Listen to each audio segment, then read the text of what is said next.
Hello, welcome. My name is Maya, and I'm so glad that you took the time out of your day to come join me. We're going to talk about 5 different things you need to know before moving to France. So let's get started. First of all, there might be some noises from behind me because I'm outside on my terrace in Nice, France right now. It's a beautiful sunny day. The sun is coming down, as you can see behind me, if you're watching this and not just listening. But I thought it would be a great place to show you the rooftops of Old Nice, and here are some of the mountains behind. It is getting cold, but it's January 7th and I'm still wearing a t-shirt. It's pretty fantastic. I have a warm cup of tea with me. You can grab any beverage of your choice, coffee or maybe some herbal tea. That's what I have right now. And let's get started. So first, my name is Maya. I'm an American and I have been living in Nice, France, which is in the south of France on the Côte d'Azur, for about 6 months in total at this point. And so I feel like I wanted to create a video about things that you should know before moving to France. Obviously, there's a lot of these out there on YouTube, on podcast, but it's just important to reiterate certain things that'll really be useful for you when moving to France. Now, I specifically want to say to Nice. I'm in the south of France, and obviously it's a completely different culture than if you were moving to Paris, which is a way bigger city in the capital, or Normandy, or I don't know, Toulouse. It would be a different experience, but there are certain things that are overarching. It's kind of like if someone said, 5 things you need to know about living in the United States, and they'd only been to New York City. I'm from Colorado, and I can say that the experience in New York City and Colorado are completely different worlds, and so just keep that in mind. You might be wondering, why am I here in Nice? I'm here in Nice because my partner, Max, he got a job down here in Nice. He's from Sweden, so he has the European mobility to live anywhere in Europe, and he got this great job down here. So we decided to move down here. And it's a long story, and I will go through that on another video, another podcast, because I think it's interesting for people to hear about. It's also fun for me to talk about. It's quite cathartic. But here are 5 things that I truly think you should know before moving to either Nice or to France, or this could help you in a lot of situations in Europe in general, because I've also lived in Spain multiple times and in Sweden. So first, you have got to learn French. And this might sound obvious, of course you need to learn the language before moving somewhere. But this is extremely important in France, because if you do not speak French, people will not help you. People will look down upon you. I'm saying all this from experience. And you're just going to have a less than pleasant experience most of the time. Now, a lot of people do speak English, but I would say that people are hesitant to speak English. They're annoyed because there are a lot of tourists and they feel like, this is annoying, I have to speak English with someone. Or they are a bit shy at speaking English. So you have to learn French. And there are other cities and places in Europe that you don't need to learn the language. For example, when I lived in Stockholm, obviously you want to learn some of the words, but I did not need to know Swedish at all. Or if you are in the Netherlands or something, everyone has a very high level of English, and they would actually prefer that you speak English with them. They're like, why are we doing this little dance of you trying to speak Swedish? And I speak better English than most native English speakers. That's not the case in France, and you absolutely need to make it the utmost priority to learn as much French as possible before coming here, because if you think that you're going to learn it just through being immersed in the culture and I'll just pick it up, that's usually not the case for most people. Yes, you will pick up certain words, like if you go to the grocery store every day and you see, lait means milk, or you pick up these words and you start remembering them, but to create a coherent sentence and to talk to someone and to get what you need in French, you're really going to have to work at it. And I made this mistake because I am a Spanish teacher. I assumed, okay, learning French is not going to be too difficult because I taught myself Italian. And I felt like I'm really good at Romance languages. This is not going to be an issue. For me personally, I came to France in summer and I really struggled with the language because I thought that I was going to be better than I actually ended up being. And it was kind of a reality check. It was like a little slap in the face. I was studying French on my own, but I really didn't get to that next level until I hired a tutor.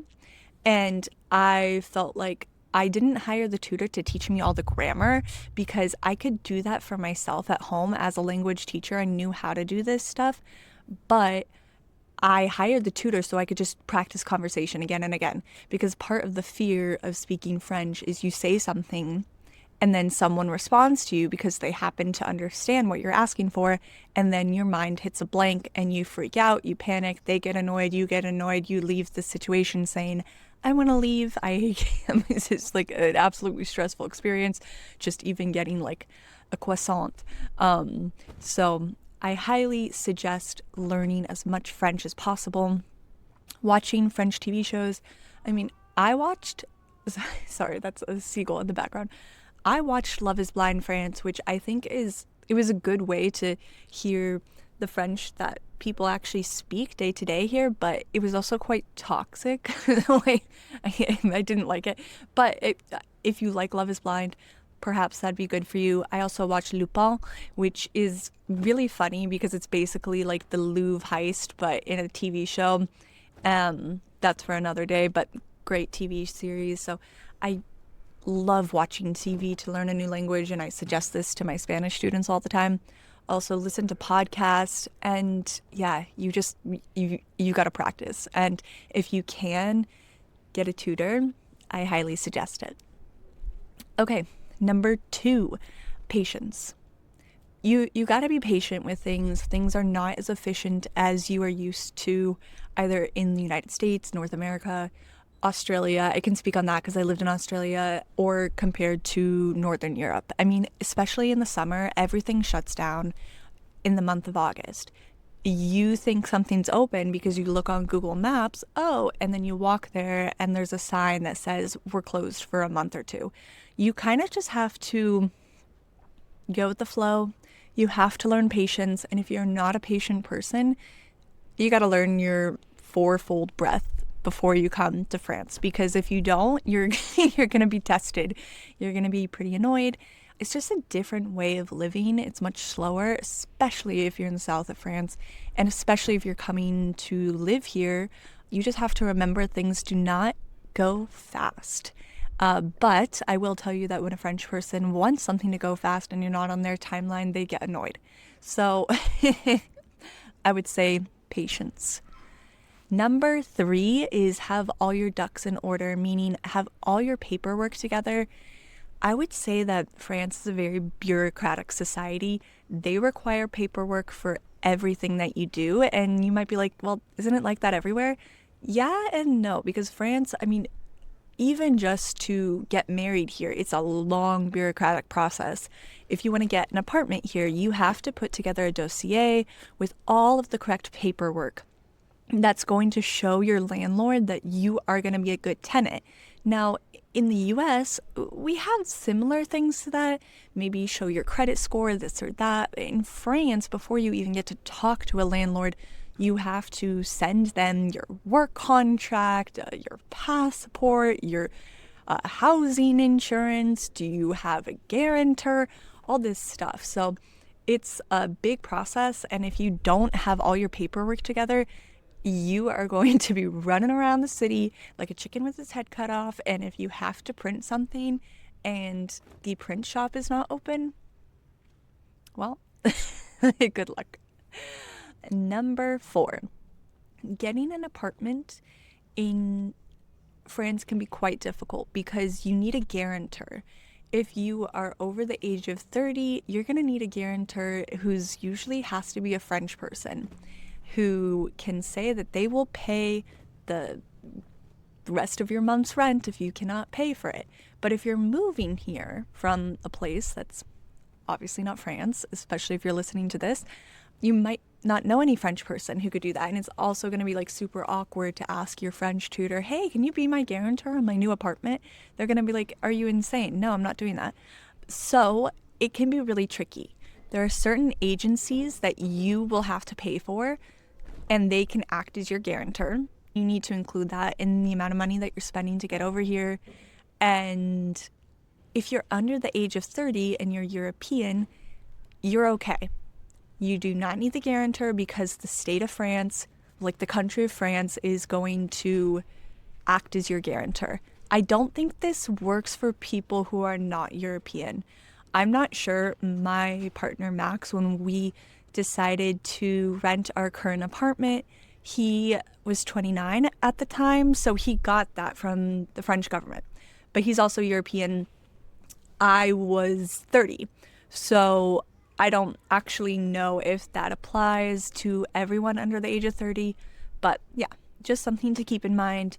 I also suggest looking at a lot of housing websites, especially Le Bon Coin, which means like the good corner. That was where we found this apartment, and it's a tiny apartment in the old town, but it's really charming. And what I really loved about it is that it has a terrace. In most places in Nice, I would say, unless they're in the old town, which is more Italian, they don't have a terrace. And for me, that was just such an essential part of living in a city, is that I need some outdoor space.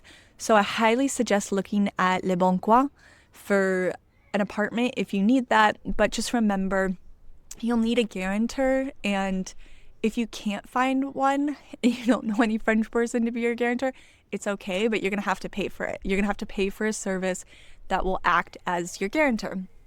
Number 5 is absolutely enjoy the food scene here, but if you are someone who is intolerant, for example, I'm celiac, I cannot have gluten, or if you're someone who is lactose intolerant, if you are a vegan, just understand that there are options available, but usually not at restaurants. And like, you're gonna have to look sometimes in the far corners of the supermarket to find gluten-free vegan options. There are a lot more in big cities like Paris. I remember I visited Paris, I think it was 8 years ago, and there was an incredible patisserie that was completely gluten-free. There are a few here on the Riviera as well, in Nice and Antibes, and in Cannes, but a lot of them close during the rest of the year, except for the summer months, because that's like the high touristy time. And why would they stay open in the winter when there's less people who are going to frequent it?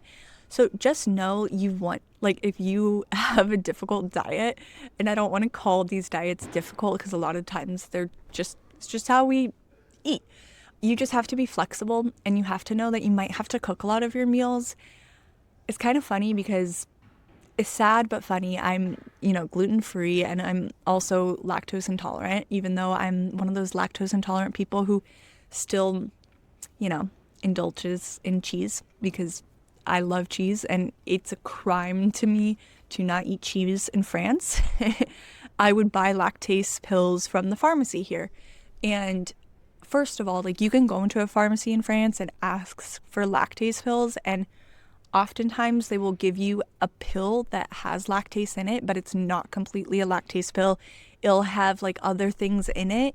So just know that. And 2, the main lactase pill that they sell in the pharmacy here has gluten in it. And I didn't know that till months after I was taking it, and I wasn't feeling great, and I was wondering what am I doing that I'm not feeling great? Maybe these lactase pills aren't working. I look at the back of the bottle, and I translated it from French into English, and it said wheat. So just be really careful with the food that you eat here, but still try and enjoy yourself as you can, and eat a ton of macarons if you are gluten-free, because they are naturally gluten-free. They're made with almond flour. So those are my 5 tips to surviving and, coming to France with all the information that you need. Obviously, there's a plethora of more things that you absolutely need to do well in France, but I can't talk about them all in this video podcast because it would take way too long.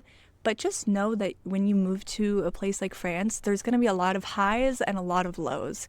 You have to have a why, a reason of why you want to be here.